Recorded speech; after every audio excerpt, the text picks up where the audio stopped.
Labi, ķersimies klāt.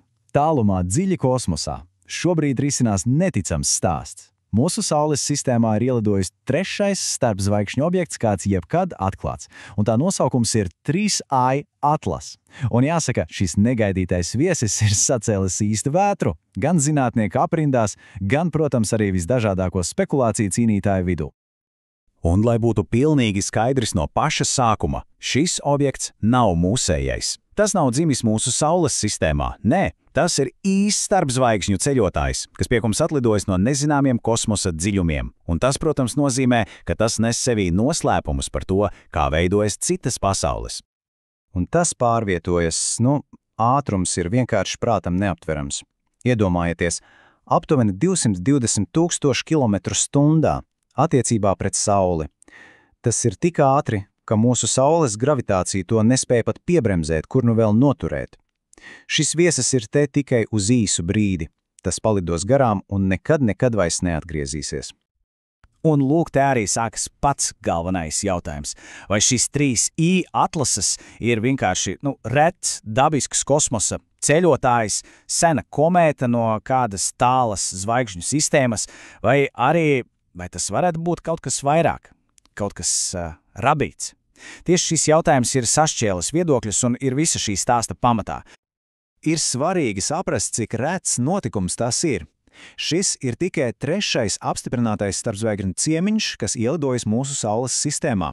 Pirmais bija tas noslēpumainais cigārveidīgais Oumuamua 2017. gadā, bet otrais 2I Borisovs 2019. Katrs no tiem ir kā unikāla vēstule, kas atsūtīta no neiedomājuma attāluma. Labi. Pirms mēs ienirstam tālāk spekulācijās, paskatīsimies uz to, ko saka lielākā daļa zinātnieku. Kāds tad ir oficiālais stāsts par 3I Atlas, kas balstīts uz faktiem un novērojumiem? Viss sākās 2025. gada 1. jūlijā. Atlas teleskops Čilē pirmo reizi pamanīja šo objektu. Un jau nākamajā dienā bija skaidrs, tā ir aktīva komēta, un tai nekavējoties piešķīra apzīmējumu 3I kā trešajam starpzvaigžņu objektam. Augustā pie darba ķērās Džeimsa Veba pusmiskais teleskops, veicot detalizētu ķīmiskās sastāva analīzi. Un 3. oktobrī, kad objekts lidoja garām Marsam, to novēroja arī Eiropas kosmosa aģentūras zondes. Bet kā zinātnieki var būt tik droši, ka tās tiešām ir no citas zvaigžņu sistēmas? Atbilde slēpjas tā lidojuma ceļā trajektorijā. Tā ir hiperboliska, kas būtībā nozīmē, ka orbīta ir atvērta. Vienkāršiem vārdiem, tam ir tik milzīgs ātrums, ka tas viegli pārvar Saules pievilkšanas spēku un aizlidot tālāk uz visiem laikiem. Tas nav piesaistīts mūsu sistēmai, tas ir tikai caurbraucējs. Un ko tad Džeimsa Veba teleskops atklāja tā sastāvā? Izrādās, tas ir neparasti bagāts ar oglekļa dioksīda gāzi. Protams, tur ir arī ūdens ledus, oglekļa monoksīds un citas vielas. Un, ziniet, šis ķīmiskais pirkstu nospiedums ļoti atbilst tam, ko mēs sagaidītu no parastas kometas. Tieši tāpēc zinātniskais vairākums uzskata, lieta skaidra, tas ir dabisks objekts.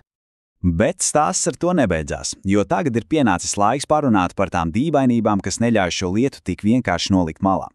Ir vairākas anomālijas, kas vienkārši neiedara šajā glītajā dabiskās komētas stāstā, un tās ir izraisījušas patiešām karstas debates. Un lūk, pirmā lielā mīkla. Starpzvaigžņu objekts teorētiski varētu ierasties no jebkura virziena. No augšas, no apakšas, no sāniem, pilnīgi nejauši. Bet 3I Atlas lido gandrīz precīzi pa to pašu plakni, kurā riņķo Zeme, Mars un visas pārējās mūsu sistēmas planētas. Statistiski tam tā nevajadzētu būt. Varbūtība ir astronomiski maza. Un tad ir vēl viena dīvainība. Tas trūkla. Oficiālais skaidrojums ir visai vienkāršs. Sauli uzsilda vienu komētas pusi, ledus tur sāk strauji iztvaikot un, rodas putekļu strūkla. Bet alternatīva teorija norāda uz ko citu. Strūkla ir vērsta kustības virzienā, nevis vienkārši prom no Saules. Tas izskatās gandrīz tā, it kā objekts bremzētu vai veiktu kādu manevru. Protams, šādas anomālijas pavēra durvis daudz drosmīgākām teorijām. Ir svarīgi uzsvērt, ka tās nāk no konkrētiem avotiem un noteikti neatspoguļo zinātnisko vairākumu. Taču tās ir kļuvušas par neatņemamu šī objekta stāsta daļu. Šos vārdus teicis Harvarda astrofiziķis Avi Loebs, Viņš ir viens no skaļākajiem mākslīgās izcelsmes hipotēzes aizstāvjiem. Viņuprāt, šī trajektorijas sakritība nav tikai nejaušība, tā varētu būt norāde uz kādu konkrētu nolūku. Tātad, kādi tad ir galvenie argumenti par labu šai tehnoloģiju teorijai? Pirmkārt, jau minētā neticamā trajektorija, otrkārt tā izmērs, tiek lēts, ka tas ir tūkstošiem, varbūt pat miljoniem reižu masīvāks nekā iepriekšējie starpzvaigžņu viesi. Treškārt, daži apstrādāti attēli liek domāt, ka tas nav viens vesels objekts, bet gan objektu grupa, kam ir strukturēta nedabiska forma.